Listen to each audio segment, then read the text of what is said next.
আছেন, ব্যবসা করছেন, এখন থেকে আপনারা আর কাউকে কোনো চাঁদা দিবেন না।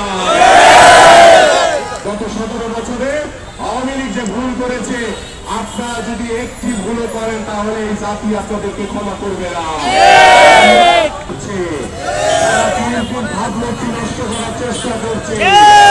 আমি আপনাদের কাছে দৃঢ়ভাবে বলতে চাই, আপনারা এই বিষয় থেকে সতর্ক থাকবেন।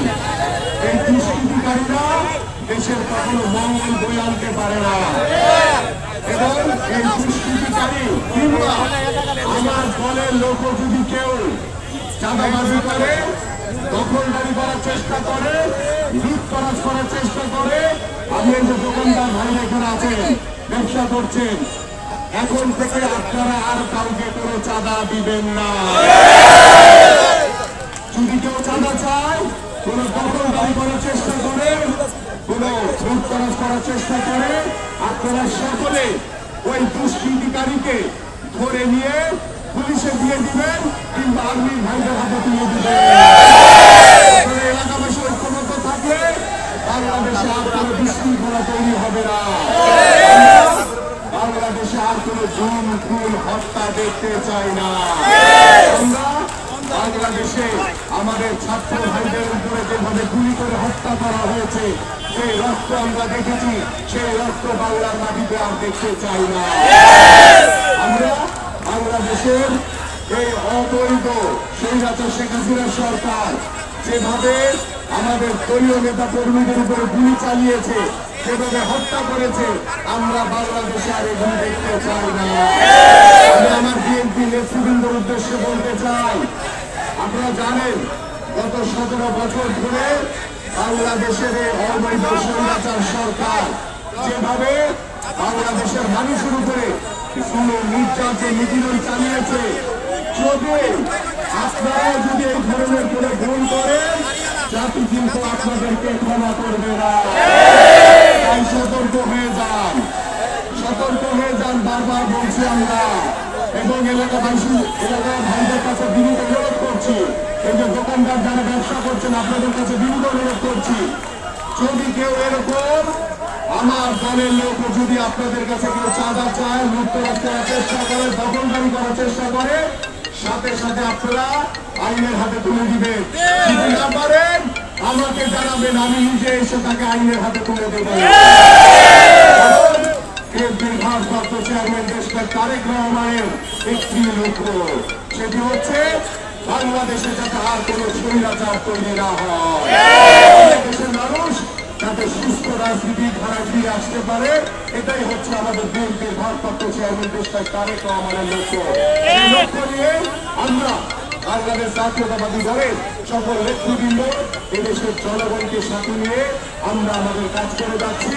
এবং আরেকটি বিষয় বলতে চাই, আমাদের যে পুলিশ প্রশাসনের ভাইরা আছে, তাদেরকে আপনারা সার্বিকভাবে সহযোগিতা করবেন, তাদের সাথে বন্ধু হিসেবে কাজ করবেন, তারাও আপনাদের সাথে বন্ধু হিসেবে কাজ করবে, এবং আপনারা আপনাদের সেনাবাহিনীর ভাইদেরকে সহযোগিতা করবেন।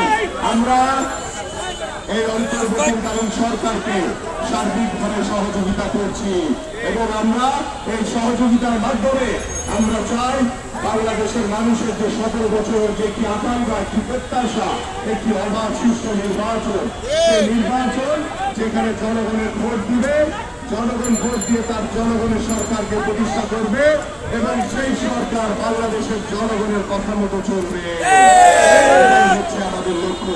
আমি বলতে চাই, আমাদের যে কর্মসূচি দেওয়া হয়েছে, আপনারা জানেন বিভিন্ন আনাচে কানাচে আওয়ামী প্রেতাত্মারা, ষড়যন্ত্রকারীরা ঘুরে বেড়াচ্ছে, তাদেরকে যেখানেই পাবেন ধরে নিয়ে পুলিশের হাতে কিংবা সেনাবাহিনীর হাতে তুলে দেবেন, কারণ আইন হাতে তুলে নেবেন না।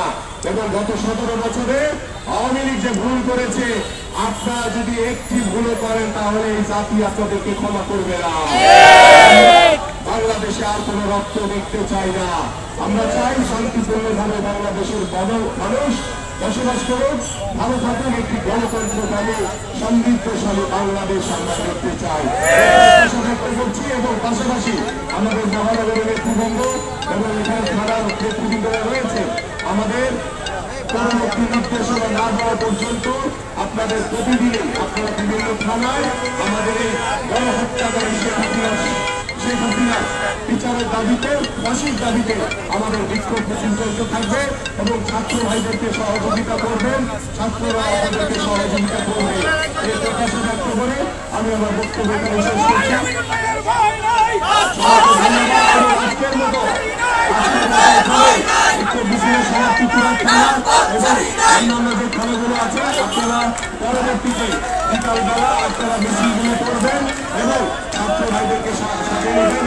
ছাত্রদের এবং জনতা সংমিশ্রণে আমরা ইনশাআল্লাহ একটি সুন্দর সম্মিলিত বাংলাদেশ সবাইকে ধন্যবাদ। বাংলাদেশ জিন্দাবাদ, বাংলাদেশ জিন্দাবাদ, দেশের বেগম খালেদা জিয়া জিন্দাবাদ, দেশের তারেক রহমান জিন্দাবাদ, রহমান অমর। আরেকটি বিষয় বলছি, আরেকটি বিষয় সেটি হচ্ছে গত 17 বছর ধরে এই শেখ হাসিনা স্বৈরাচার সরকার হিন্দু ভাইদের উপরে, হিন্দু ভাইদের বাড়িতে আগুন জ্বালিয়ে নির্যাতন করে বিএনপির উপরে চাপিয়ে দেওয়ার চেষ্টা করেছে। এটা কিন্তু এখন প্রমাণিত হয়েছে যে বিএনপি এগুলির সাথে কখনোই জড়িত ছিল না, সবকিছু আওয়ামী সন্ত্রাসীরা করেছে।